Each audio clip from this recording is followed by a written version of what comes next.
আরে কি ব্যাপার, শব্দ হলো যে? না কিছু না, আসলে ছোট একটা ইঁদুর এসেছিল এই জন্য আর কি। ওহো আচ্ছা। নাচটা না তোমাকে অনেক সুন্দর লাগছে। স্টুপিড, ও যদি বুঝতে পারে কি হবে, তুমি বুঝতে পারছো? না রে, ও একদমই বুঝবে না, এমনিতেই বলদ, তার উপর কানা। রিয়া, কার সাথে কথা বলতেছো? কেউ আছে নাকি এখানে? আরে না না, এখানে কে থাকবে? এই ঘরে তো তুমি আর আমি ছাড়া কেউ নেই। আর আমার মনে হচ্ছে তুমি একটু বেশি টায়ার্ড। তুমি একটা কাজ করো, তুমি এখানে বসো, আমি তোমার জন্য চা বানিয়ে নিয়ে আসি। এই না না, তুমি বসো, আজকে বরং আমি চা বানিয়ে নিয়ে আসবো। কি বললে? তুমি চা বানাবে? কি বলছো তুমি? আমি অন্ধ হতে পারি কিন্তু নিজের কাজগুলো খুব গুছিয়ে করতে পারি। আর বিয়ের আগে কিন্তু সব কাজ আমিই করতাম। ঠিক আছে।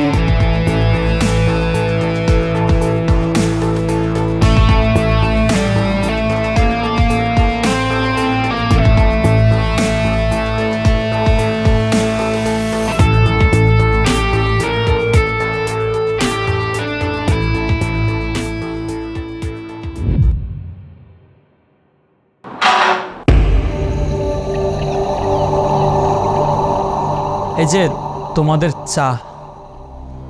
কি ব্যাপার, এখানে তুমি 3 কাপ চা কেন নিয়ে এসেছো? কেন?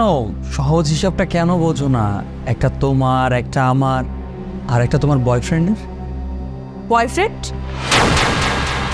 কি ব্যাপার, তোমরা দুজন এরকম শকড হয়ে গেল কেন? তুমি না অন্ধ ছিলে, তাহলে কিভাবে এসব দেখতে পেলে? অন্ধ ছিলাম, বাট এখন আর নেই। মনে আছে 3 দিন আগে আমি গিয়েছিলাম আমেরিকায়? আমি বলেছিলাম যে আমার একটা কাজ আছে, কিন্তু না, আমি গিয়েছিলাম আমার চোখের অপারেশন করানোর জন্য। দেখো তো চোখটা কত সুন্দর, এখন তোমাকেও দেখতে পাচ্ছি আর তোমার কুকর্মকেও দেখতে পাচ্ছি। একটা জিনিস কি জানো, এই চোখটা ঠিক করা ছিল শুধুমাত্র তোমার জন্য, যে তোমাকে আমি সারপ্রাইজ দিব, তুমি হ্যাপি হবা। বাট আমি নিজেই সারপ্রাইজড হয়ে গেলাম। হ্যাঁ, ভালোই হয়েছে যে তুমি নিজ থেকে সবকিছু জানতে পেরেছো। কমসে কম আমার মাথা থেকে একটা বোঝা হালকা হয়ে গেছে। তুমি কি ভেবেছো আমার সম্পর্কে এত কিছু জানার পর তুমি আমার কিছু করতে পারবে? না, তুমি কোনো দিনও পারবে না। তুমি যদি ভেবে থাকো যে তুমি আমার ক্ষতি করবে, তাহলে তুমি বোকার সঙ্গে বাস করছো। কারণ সেই সুযোগ না তোমার হাতে আর নেই। কারণ এই পুরো প্রপার্টি না এখন আমার নামে আছে। কারণ তোমার আইডিয়া নেই যে এই কাজটা আমি কখন করেছি, সেটা আমি তোমাকে বলতেও পারবো না।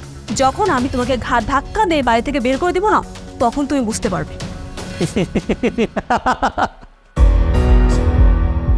কি ব্যাপার, তুমি এভাবে হাসছো কিসের জন্য? আমার মনে হয় কি, তুমি সব প্রপার্টি নিজে নামে করে নিয়েছো না, এই জন্য পাগল টাগল হয়ে গেছে।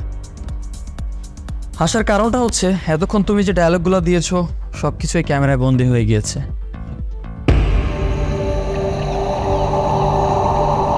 এই তুমি দাঁড়িয়ে আছো কেন?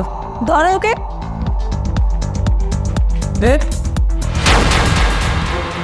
তার মানে তুমি পুলিশকে আগে থেকে জানিয়ে রেখেছো?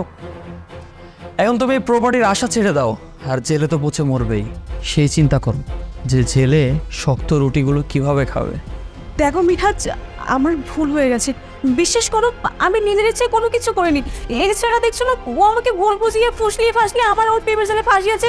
ওর সব সম্পদে দেখেছে, কিন্তু আমি ওর সাথে কোনো প্রকার সম্পর্কে জড়াতে চাইনি। বিশ্বাস করো, তুমি আমাকে মাফ করে দাও। আমি তোমাকে কথা দিচ্ছি, ওর সাথে সম্পর্ক তো দূরের কথা, আমি জীবনের সাথে কোনোদিন দেখাও করবো না।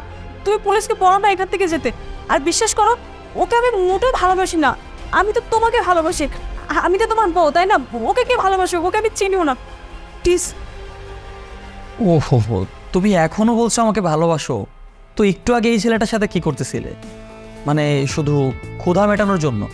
আমার প্রতি ভালোবাসা আর ওর প্রতি অন্য কোনো অ্যাট্রাকশন?